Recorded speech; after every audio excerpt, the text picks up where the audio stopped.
ইরানের অভ্যন্তরীণ বিক্ষোভকে কেন্দ্র করে কঠোর ভাষায় হুমকি দিয়ে ডোনাল্ড ট্রাম্প কি নিজেই বড় কৌশলগত ফাঁদে পা দিয়েছেন? এই প্রশ্ন এখন ওয়াশিংটন থেকে মধ্যপ্রাচ্য জুড়ে ঘুরপাক খাচ্ছে। আন্দোলনকারীদের পাশে থাকার ঘোষণা দিয়ে ট্রাম্প কার্যত এমন এক অবস্থানে নিজেকে দাঁড় করিয়েছেন যেখানে সামনে এগোনোর পথ যেমন ঝুঁকিপূর্ণ, পিছু হটার পথও তেমন রাজনৈতিকভাবে ব্যয়বহুল। হুমকি দিয়েছেন বলে এখন কিছু না করলে দুর্বল দেখানোর আশঙ্কা, আবার বাস্তব সামরিক পদক্ষেপ নিলে জড়িয়ে পড়তে হতে পারে দীর্ঘ ও অনিশ্চিত এক সংঘাতে। মার্কিন প্রশাসনের ভেতরেই এই প্রশ্নে স্পষ্ট বিভাজন দেখা যাচ্ছে। নব্য রক্ষণশীল গোষ্ঠী বহুদিন ধরেই ইরানের শাসন ব্যবস্থা পরিবর্তনের পক্ষে চাপ দিয়ে আসছে, কিন্তু ট্রাম্পের মূল ভোট ব্যাংক আমেরিকা ফার্স্ট সমর্থকেরা মধ্যপ্রাচ্যে আরেকটি দীর্ঘস্থায়ী যুদ্ধে জড়ানোর উপর বিরোধী। ইরাক ও আফগানিস্তানের অভিজ্ঞতা এখনো তাদের স্মৃতিতে তাজা।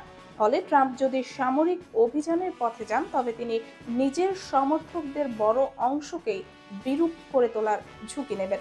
আবার হুমকি দিয়ে পিছিয়ে এলে প্রশ্ন উঠবে তার নেতৃত্বের বিশ্বাসযোগ্যতা নিয়েও।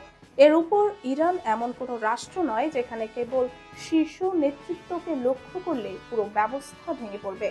দেশটির ক্ষমতার কাঠামোর একটি বিকেন্দ্রীকৃত নেটওয়ার্কের মতো কাজ করে। রেভলিউশনারি গার্ড কোর, গোয়েন্দা সংস্থা, ধর্মীয় নেতৃত্ব ও প্রশাসনিক ব্যবস্থার একাধিক স্তর মিলেই রাষ্ট্র ক্ষমতা ধরে রেখেছে। এই ব্যবস্থায় একটি কেন্দ্র দুর্বল হলেও অন্য কেন্দ্রগুলো দ্রুত সক্রিয় হয়ে ওঠে। ফলে ভেনেজুয়েলা ও অন্য কোনো দেশের মতো ঝটিকা আঘাত দিয়ে পরিস্থিতি বদলে ফেলার চিন্তা ইরানের ক্ষেত্রে বাস্তবসম্মত নয়। বরং এতে রাষ্ট্রীয় বিশৃঙ্খলা বাড়বে এবং পরিস্থিতি নিয়ন্ত্রণের বাইরে চলে যাওয়ার ঝুঁকি তৈরি হবে। আঞ্চলিক রাজনীতিও ট্রাম্পের জন্য পরিস্থিতিকে আরো জটিল করে তুলেছে।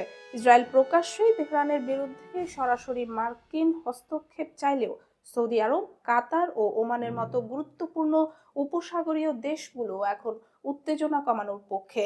তারা আর কোনো বড় আকারের যুদ্ধ চায় না। এসব দেশের ভূমি বা আকাশ সীমা ব্যবহার না করতে পারলে যুক্তরাষ্ট্রকে দূরপাল্লার হামলার উপর নির্ভর করতে হবে, যা একদিকে অত্যন্ত ব্যয়বহুল, অন্যদিকে সামরিকভাবে সীমিত ফল দেবে। এতে যুদ্ধ জেতার চেয়ে ঝুঁকি বাড়ার সম্ভাবনাই বেশি। এই বাস্তবতায় ট্রাম্পের সামনে সবচেয়ে বড় চ্যালেঞ্জ হয়ে দাঁড়িয়েছে শক্তি প্রদর্শন ও যুদ্ধ এড়িয়ে চলার মধ্যে ভারসাম্য রক্ষা করা। তিনি এমন কিছু করতে চান যাতে যুক্তরাষ্ট্রের প্রভাব বজায় থাকে, কিন্তু সরাসরি যুদ্ধের আগুন জ্বলে না ওঠে। তবে হুমকি দেওয়ার রাজনীতি একসময় নিজের কাছেই ফিরে আসে, এটাই এখন তার জন্য বড় সমস্যা হয়ে দাঁড়িয়েছে।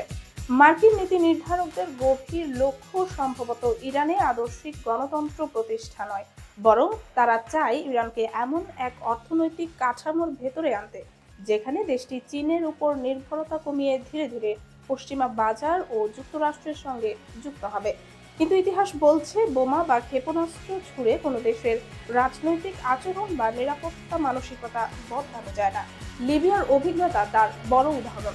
আকাশপথ থেকে হামলা চালিয়ে আন্দোলনকারীদের কখনোই সুরক্ষা দেওয়া যায় না।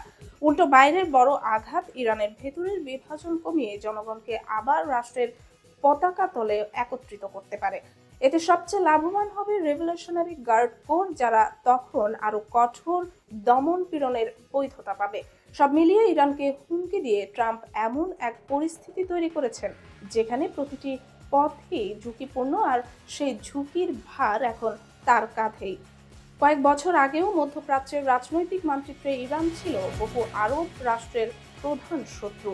তেহরানের শাসন ব্যবস্থা পরিবর্তনের লক্ষ্যে যুক্তরাষ্ট্রের যে কোনো সামরিক উদ্যোগে তারা নীরব সমর্থন জানাতো বা অন্তত বিরোধিতা করতো না।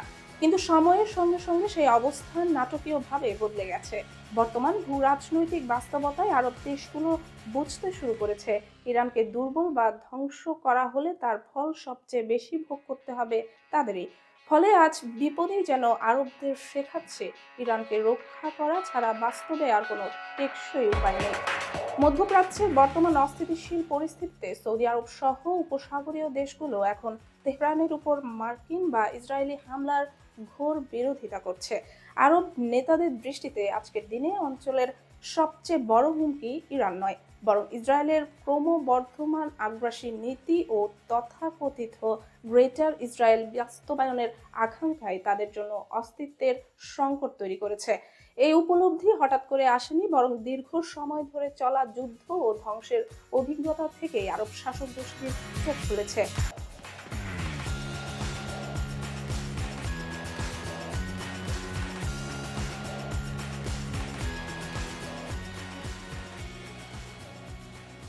বিশ্লেষকদের মতে গত ২৭ মাসে গাজা, পশ্চিম তীর, সিরিয়া ও লেবাননে ইসরায়েলের লাগাতার সামরিক অভিযান এবং ২০২৫ সালের সেপ্টেম্বরে মার্কিন ঘনিষ্ঠ মিত্র কাতারে নজিরবিহীন হামলা আরব দেশগুলোর জন্য একটি বড় সতর্কবার্তা হয়ে এসেছে।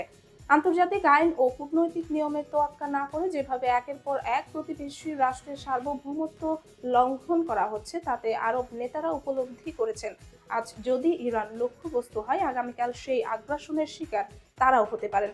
তাদের আশঙ্কা, ইরানের পতন বা সেখানে চরম অস্থিরতার সৃষ্টি হলে পুরো অঞ্চলে ইসরায়েলের একচ্ছত্র আধিপত্য প্রতিষ্ঠিত হবে, যা শেষ পর্যন্ত আরব রাষ্ট্রগুলোর রাজনৈতিক ও ভৌগোলিক অস্তিত্বকেই প্রশ্নের মুখে ফেলবে। এই বাস্তবতা থেকেই এক সময়ের চিরপ্রতিদ্বন্দ্বী ইরান ও সৌদি আরবের মধ্যে কূটনৈতিক বরফ গলতে শুরু করেছে।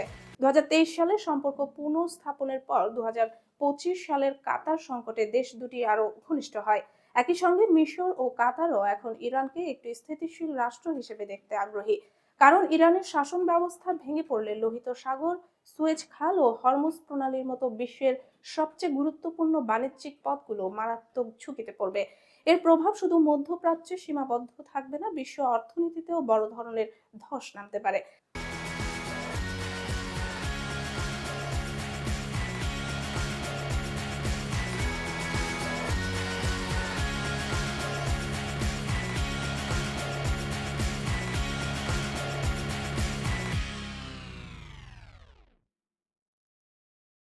বর্তমানে ইরান অর্থনৈতিক ও সামরিকভাবে তুলনামূলক দুর্বল অবস্থায় থাকলেও আরব দেশগুলোর হিসাব বলছে এই দুর্বল রাষ্ট্রটিকে আরো চাপে ফেললে পরিস্থিতি নিয়ন্ত্রণের বাইরে চলে যেতে পারে।